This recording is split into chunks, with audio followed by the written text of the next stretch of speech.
Oke guys, welcome to Daily Charting with Toshi, di mana kita akan daily chart your favorite cryptocurrencies. Oke, cryptocurrency market kembali lagi turun 3,88%. Dari sekitar 1,9 something triliun sekarang turun ke 1,88 triliun US dollar. Nah, kita bisa lihat top 10 crypto semua sekarang 24 jam terakhir merah ya. Sekarang pertanyaannya, big players atau para investor institusi melakukan apa sih sebenarnya? Lucunya, para investor institusi ini malah bought the dip saat China FUD gitu ya. Jadi selama dari tanggal 20 September sampai 24 September itu ada peningkatan inflow sebesar 95 juta US dollar. Itu peningkatan 126% selama per minggunya ya. Jadi ini luar biasa gitu ya. Justru ini adalah salah satu mungkin bullish signal. Jadi menurut gue pribadi, janganlah kita, kalau selama kita spot ya, Kalau sama spot, gue sih hold. Gue hold karena ya ini buktinya, para institutional traders, investor justru malah beli saat dia ngedip. Ya. Nah, kita lihat juga ini bukan hanya Bitcoin saja. Kita lihat ada Solana sebesar 3,9 juta US dollar peningkatannya, Cardano 2,6 juta US dollar, dan Polkadot 2,4 juta US dollar. Jadi justru sentimen marketnya malah cenderung, ya bukan sentimen market ya, lebih tepatnya para investor institusi ini malah masuk. Gitu. Pada saat lagi orang takut, mereka malah masuk. Ya, jadi kadang-kadang benar, be greedy when everyone else is fearful. Be fearful when everyone else is greedy. Dan ya kita tahu lah, investor institusi itu smart money. Gitu. Kalau kita ya retail money yang masih dihitungnya, ya kita nggak akan bisa terlalu pengaruh besar. Tapi institutional money itu ya mereka nggak mau rugi dong. Mereka udah hitung. Gitu ya. Jadi kalau gue pribadi, gue akan hold. Oke, mungkin pasti ada yang bertanya, loh katanya dibeli institusi, kok tetap turun harganya? Jadi gini, dibeli institusi itu nggak berarti harganya pasti naik. Apalagi biasanya institusi itu belinya nggak seperti kita di exchange gitu, jebret on the counter. Kita rata-rata beli on the counter. Tapi para institusi itu rata-rata beli over the counter. Jadi mereka nggak di dalam kayak seperti kita gitu di exchange dan lain-lain, di terminal mereka klik seperti itu, nggak. Mereka langsung deal dengan exchange dengan harga yang fix. Makanya kecenderungannya nggak akan naik dan nggak akan turun, nggak akan terlalu mempengaruhi harga kalau lu beli over the counter, gitu ya. Tapi selain dari itu juga, kenapa bisa turun? Karena ternyata Evergrande lagi-lagi buat masalah. Dia gagal untuk bayar interest payment mereka, gitu. Mereka gagal untuk bayar bunga dari utang mereka yang sebesar 83,5 juta US dollar ya. Gila, bunganya juga udah gede banget. Tapi ya gimana, siapa suruh ngutang kebanyakan. Nah, kita bisa lihat ya, jadi dia itu sekarang masuk ke grace period, 30 hari grace period. Kalau sampai lewat dari 30 hari, Evergrande akan formally declare default. Atau kasarnya akan secara formal dinyatakan gagal bayar. Gitu ya. Nah, pengaruh ke marketnya seperti apa? Ya balik lagi, market kemungkinan akan terjadi volatilitas kalau sampai Evergrande benar-benar default ya gitu ya. Tapi ya ada kemungkinan dia bisa bayar lah ya 30 hari ini. Dia kan kebetulan juga udah dapat suntikan dana dari pemerintah Cina gitu ya, yang kemarin gue bahas beberapa hari lalu. Jadi kayaknya harusnya bisa dia bayar ya. Dan sebenarnya cukup banyak juga para analis-analis di Wall Street maupun di mana-mana lah, mereka bilang ini nggak akan seperti Lehman Brothers gitu. Karena kemarin-kemarin kan isunya ini akan separah Lehman Brothers. Buat kalian yang nggak tahu, Lehman Brothers itu adalah salah satu investment bank, yang bangkrut di krisis 2008. Dan efek dari Lehman Brothers ini bangkrut itu terasa ke seluruh dunia gitu ya. Dan ada yang disebut sebagai contagion effect gitu ya, di mana dia krisis dari rumah di Amerika ini atau mortgage crisis di Amerika ini membleber gitu, kesannya tumpah kemana-mana, nggak cuma di market rumah saja, tapi ke perbankan, ke bonds dan lain-lain, ke saham, kripto dan semua gitu ya. Kripto enggak lah, saham lebih tepatnya, karena kripto belum ada waktu itu ya. Jadi banyak yang bilang ini enggak akan separah Lehman Brothers. Ini kontrol tapi ya bisa default, tapi kalau sampai dia default pun controlled dia bilang ya. Jadi nggak ada authorities dan investor yang surprise sebenarnya. Tapi baik lagi, markets tidak selalu rasional. Jadi harus siap-siap juga apabila si Evergrande ini benar-benar defaulted, crypto markets sepertinya akan ada reaksi. Ya. Oke, jadi kemarin kita ada voting nih mengenai Koti. Apakah kalian mau Koti ini dimasukkan ke dalam daily charting with Toshi? Nah, kita lihat ada 60% yang bilang iya. Oke, jadi pada hari ini kita akan mulai membahas mengenai Koti di daily charting with Toshi ya. Jadi buat kalian, jangan lupa untuk vote apabila kita ada voting mengenai ya, bisa segala macam ya. Mungkin next video mau apa, lalu juga ya daily charting mungkin mau ditambah pair apa dan lain-lain ya. Jadi selalu stay tune, jangan lupa untuk vote. Oke, Bitcoin. Kita bisa lihat Bitcoin sedang bolak-balik di daerah situ-situ saja ya. Banyak yang bilang, aduh bosen ini kok kripto kerasa kayak stablecoin katanya di grup ya. Ya, tapi ya kadang-kadang memang begitu. Kita perlu mencari support. Kalau gue lihat di sini ya, di weekly, dia ini sedang lagi mencari pijakan gitu ya. Mirip-mirip seperti inilah. Jadi kadang-kadang ini bisa dibilang the calm before the storm gitu ya. Mereka sedang dekat-dekat dengan EMA 20. Justru bagus kita nyari fondasi dulu gitu ya. Gua sih mendingan kita pelan-pelan naiknya dengan ya kalem-kalem tapi ujung-ujungnya naik gitu ya, naik parabolik gitu daripada kita cepat-cepat ujung-ujungnya jatuhnya juga cepat gitu ya. Jadi nggak apa, kita cari saja pijakan yang enak dulu gitu ya. Nah, kalau kita lihat di daily dia masih ketahan dengan bisa ketahan dengan, iya bener sih, ketahan EMA 20 sekarang. Sekarang ada kemungkinan Bitcoin ini lagi proses mau dipukulin sama EMA 20 di daily. Sekarang PR-nya apa? Ya jangan mau dipukulin gitu loh, jangan mau dipukulin. Harus bertahan kalau bisa di atas 40.000 US dollar. Jangan sampai close daily di bawah 40.000 US dollar. Karena seperti yang gue bilang, 40.000 itu adalah psychological support dan juga bisa jadi psychological resistance. Kalau kita terus bisa bertahan di atas 40, berarti 40 ini mesti menjadi psychological resistance. Psychological support. Tapi kalau kita tembus dari 40, nah 40-nya ini dari kawan jadi lawan gitu ya. Ini akan menjadi resisten. Jadi PR Bitcoin jangan sampai mau dipukulin sama EMA 20 yang warna hijau ini, dan jangan juga close di bawah 40.000 US dollar. Itu simpelnya untuk Bitcoin.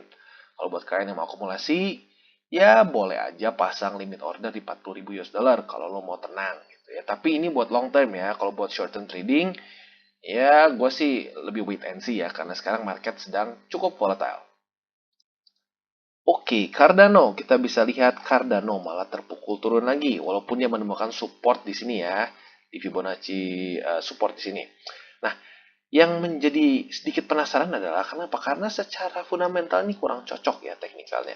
Di mana dia terus kepukul turun. Padahal kalau secara berita, fundamentally, Cardano is doing good gitu ya. Di Cardano Summit kemarin, nggak ada berita yang jelek, malah banyak berita-berita bagus seperti dia partnership dengan Chainlink, dan buat kalian yang nggak tahu, Chainlink ini adalah Oracle cryptocurrency ya. Jadi ini partnership yang bagus karena dia bisa membantu untuk bridging dengan networks lain.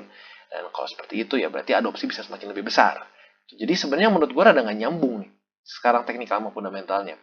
Jadi kalau gue pribadi sih boleh nggak nambah posisi? Kalau gue pribadi boleh-boleh aja kalau sampai kena angka-angka tertentu gitu ya. Andaikan misalkan hari ini nih dia bisa bertahan mantul di support si Boy ini, ya boleh-boleh aja tambah posisi. Tapi untuk long term ya, untuk long term. Overall sih sekarang kalau mau nambah posisi ya menurut gua di cryptocurrency market sekarang nih dalam kondisi sekarang untuk long term lebih baik karena ada kemungkinan masih bisa turun lagi gitu. Dan kalau kita lihat di 4 hourly chart juga Cardano ada possible pattern dari head and shoulders lagi ya. Bentuknya memang nggak extremely clean ya, tapi bisa kita lihat di sini shoulder, head, shoulder lagi. Jadi ada kemungkinan kalau sampai support dari Fibo ini nggak tahan, akan turun lagi ke bawah. Mungkin supportnya ada di 2 dolar gitu ya. Jadi kalau buat kalian yang mau ambil posisi juga, ya bisa antara dua. Lu kalau mau konfirmasi breakout ke atas, ya tunggu sampai daily. Kalau bisa dia ketahan di sini. Yang lebih konservatif ya, lu boleh tunggu sampai dia kalau ketahan di Fibo support ini ya, yang warna hijau karena kemarin ketahan di sini kan. Tapi bisa juga kita pasang limit order di $2 karena ada kemungkinan pola head and shoulders kan. Head and shoulders jadi ada kemungkinan dia turun dulu dan support kuatnya ada di $2 angka psikologis. Jadi lo bisa dapat Cardano harga $2. Tapi ingat ya, this is not financial advice. Ini semua sifatnya adalah edukasi dan jangan lupa untuk manage your risk ya. Oke, untuk Solana kita bisa lihat bahwa resistance trendline yang kemarin sudah di break oleh dia di sini ya. Tapi kita lihat sayangnya kurang momentum ke atasnya. Jadi dia ketahan Bollinger dan dia turun lagi kembali menembus semua MA. Padahal kemarin udah bagus nih, udah nembus. Sekarang pertanyaannya, ini sudah mulai ada ketemu dasarnya lagi. Di mana dasarnya? Di si resistance trendline ini yang tadinya jadi resistance sekarang jadi support gitu ya. Jadi ya itu dibilang ini nggak random lines gitu loh. Akan ada reaksi terhadap harga saat kita kalau kita nariknya benar gitu ya. Kalau kita nariknya benar akan ada reaksi terhadap harga. Bisa lihat ya di sini ketemu support. Nah, sekarang pertanyaannya apakah dia akan bisa menembus lagi MA20 gitu ya. Sorry, bukan cuma 20, 20, 50 dan 200 di sini. Dan kalau kita lihat di sini kan Bollingernya juga semakin kecil nih. Apabila dia berhasil tembus dan juga riding the upper band, ini bisa jadi momentum yang cukup untuk Solana bisa kembali lagi naik ke atas. Jadi yang harus kita lihat adalah apakah dia berhasil maintain harga di atas dari si tadinya resistance kan jadi support trendline. Dan yang kedua, apakah dia bisa nembus MA 20, 50 dan 200. Dan yang ketiga, yang paling bullish kalau dia bisa riding the upper band karena sekarang Bollingernya sudah mulai mengecil atau menyut. Kalau menyut gini ada kemungkinan untuk dia bisa riding the upper band. Ya.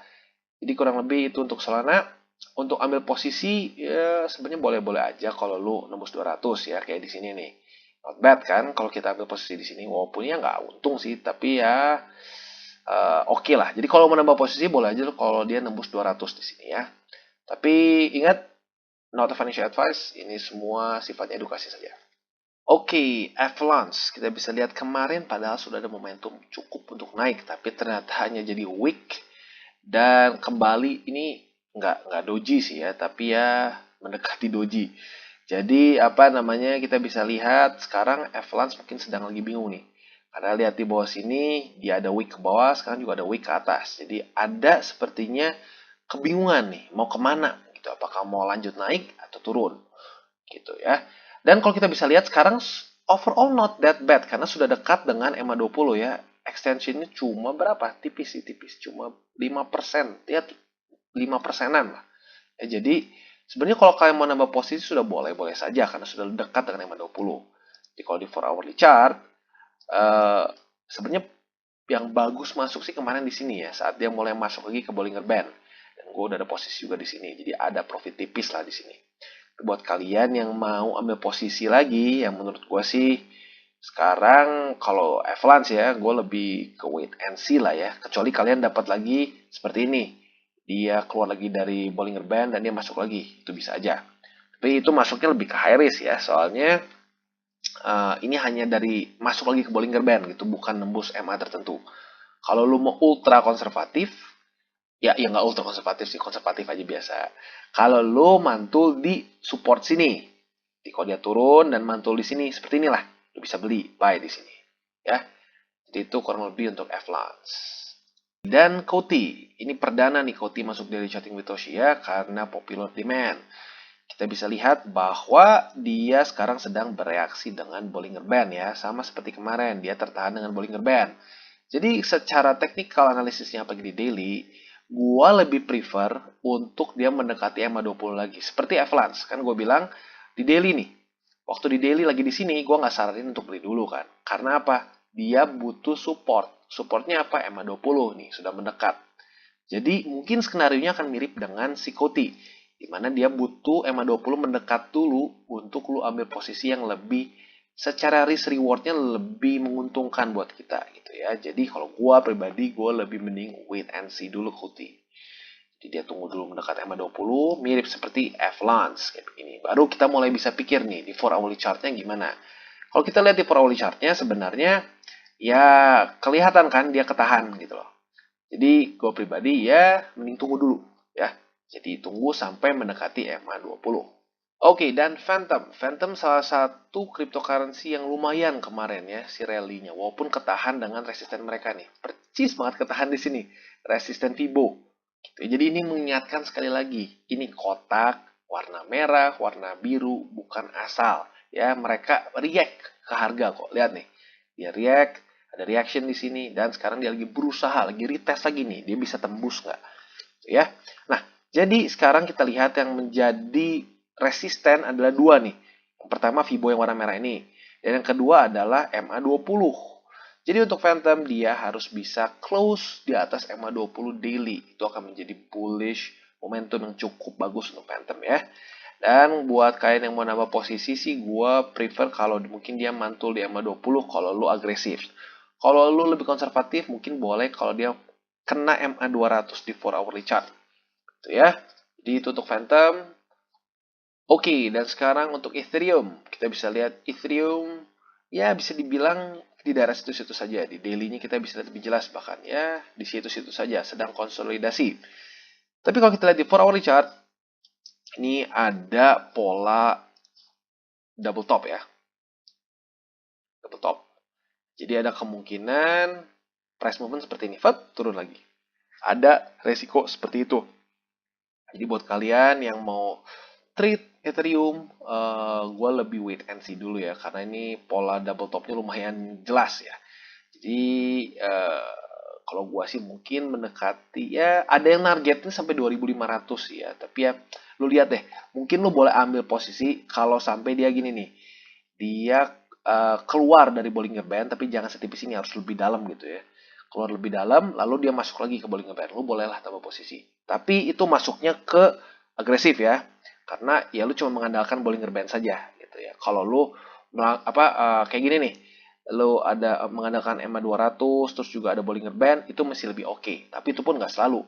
Apalagi kalau lu cuma mengandalkan Bollinger Band gitu ya. Jadi masuknya ke agresif gitu ya.